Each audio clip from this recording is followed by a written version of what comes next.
Dans le cadre de l'émission À l'affiche, on vous présente souvent des dossiers d'enfants portés disparus. Il y a des cas qui sont plus médiatisés que d'autres et certains même finissent par passer à l'histoire. Aujourd'hui, nous avons en studio Marie-Lise Paquin, qui est une historienne, pour nous parler d'un enlèvement particulier qui a vraiment fait l'histoire américaine. Oui, tout à fait. On parlait même du crime du siècle, donc au 20e siècle, comme étant à quel point c'est devenu un dossier qui a été suivi par toute l'Amérique. Donc, c'est en 1932, en mars 1932, le petit garçon de 20 mois de l'aviateur Charles Lindbergh, un aviateur qui était évidemment très célèbre, entre autres parce qu'il a été le premier à faire New York, Paris, traverser l'Atlantique. Il l'a fait en solitaire, d'ailleurs. Donc, cet enlèvement-là a provoqué l'indignation de tout le pays. Donc, ça a été vraiment très médiatisé. Et il y a même le président Hoover, à l'époque, qui a annoncé qu'il remuerait ciel et terre pour retrouver l'enfant. Et normalement, un enlèvement d'enfant, c'était un crime qui était au niveau local, une enquête qui aurait dû être locale. Mais le président a carrément mis le Bureau of Investigation, qui va devenir le futur FBI, sur le dossier pour retrouver l'enfant. Et il y a même Al Capone, parce qu'on pensait au départ que c'était peut-être lié à la mafia. Donc, Al Capone a offert ses services pour retrouver l'enfant. Oui. Il a dit, si vous me libérez, je vais vous retrouver l'enfant. Évidemment, son offre a été déclinée.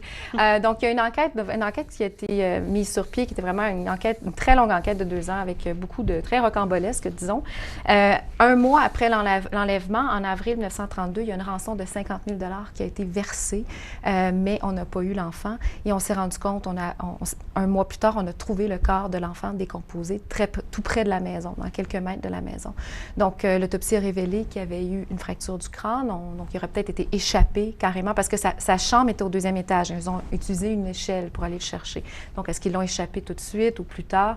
En tout cas, l'enfant est décédé d'une fracture du crâne, mais la rançon avait déjà été donnée, la rançon de 50 000 $. Heureusement, les billets avaient été notés, les numéros de série, et on a fait en sorte d'utiliser des billets qu'on pouvait retirer de la circulation par la suite, et donc pour essayer de retracer quand quelqu'un ramenait ces billets-là. Donc, les policiers avaient quand même planifié ça. Là. Oui, au moins, c'est ça. Ils avaient pu participer à cette partie-là de l'opération parce que Lindbergh s'était engagé auprès des ravisseurs que la police ne serait pas impliquée. Donc, c'est la seule chose qui a été faite.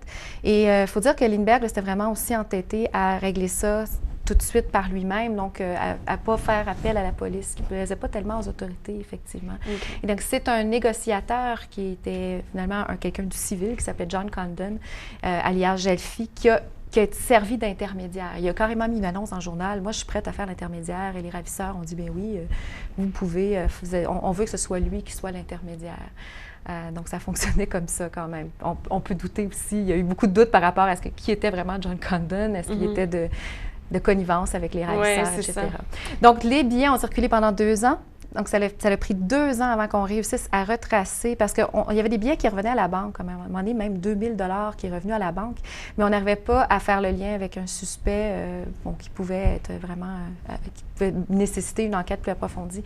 Donc, finalement, on a réussi parce qu'il y a un garagiste qui a noté, il a reçu le billet avec un numéro de série qui n'était pas supposé être utilisé, il a noté le numéro de plaque, et le numéro de plaque a mené à un menuisier allemand qui s'appelait Bruno Hauptmann, et qui était il y avait des bonnes chances on savait que c'était probablement un Allemand qui était le suspect parce qu'il y avait des erreurs sur les billets de rançon, pas sur les billets, pardon, sur les notes de demande de rançon. Il y avait des erreurs qui étaient assez communes pour un Allemand, et en plus, l'accent, on savait par l'accent que c'était un Allemand probablement qui était derrière, ou des Allemands.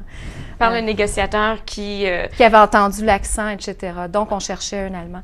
Et quand on a fouillé chez Bruno Hauptmann, ils ont trouvé 14 000 $ de la rançon, et ils ont aussi trouvé du bois qui aurait été le même bois utilisé pour bâtir l'échelle dans le grenier de chez Hauptmann. Donc ça, c'était 2 preuves. Il y a eu d'autres preuves incriminantes, mais celle-là était quand même assez importante. Et les graphologues ont comparé son écriture avec l'écriture des billets de rançon.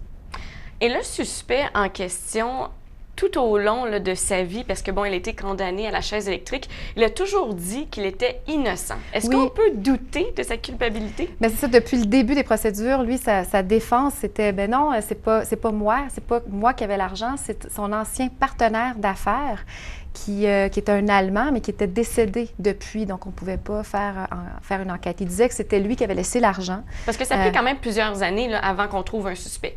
Oui, c'est ça. On parle de 32 à 34. Donc là, son partenaire d'affaires était déjà décédé et donc on ne pouvait pas prouver. Et aussi, on a su par la suite, donc c'est là où il y a quand même des doutes qui ont été évoqués, parce qu'on a su par la suite qu'il avait été battu, Bruno Hauptmann, par les policiers, qu'il y avait aussi des témoins qui ont été intimidés ou payés et qu'il y a des preuves qui étaient carrément falsifiées, comme il y a une note qui a été laissée chez lui qui était finalement les coordonnées du fameux intermédiaire de John Condon. Et on a retrouvé ces coordonnées-là chez Hauptmann, mais finalement, c'est un journaliste qui avait laissé ça sur place là, pour faire mousser un peu le... Pour vendre plus de journaux. C'est ça.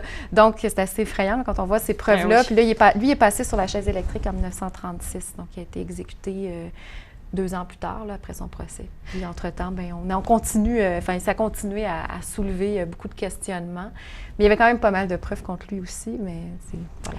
On peut apprendre des erreurs du passé, en tout cas dans le cas de cet événement, mais aussi que, il y avait quand même des événements, des indices qui l'incriminaient. Oui, tout à fait. Marie-Lise, merci beaucoup d'avoir été avec nous. Et Marie-Lise, on peut te suivre aussi, tu as un blog sur Internet. Oui, c'est ça, j'écris pour Sympathico. Plusieurs fois par semaine, j'écris sur des événements qui ont lieu cette semaine-là, donc des éphémérides, mais un petit peu modernisés finalement. Merci beaucoup Marie-Lise d'avoir été avec nous. Et de notre côté, l'émission à l'affiche se poursuit tout de suite après la pause.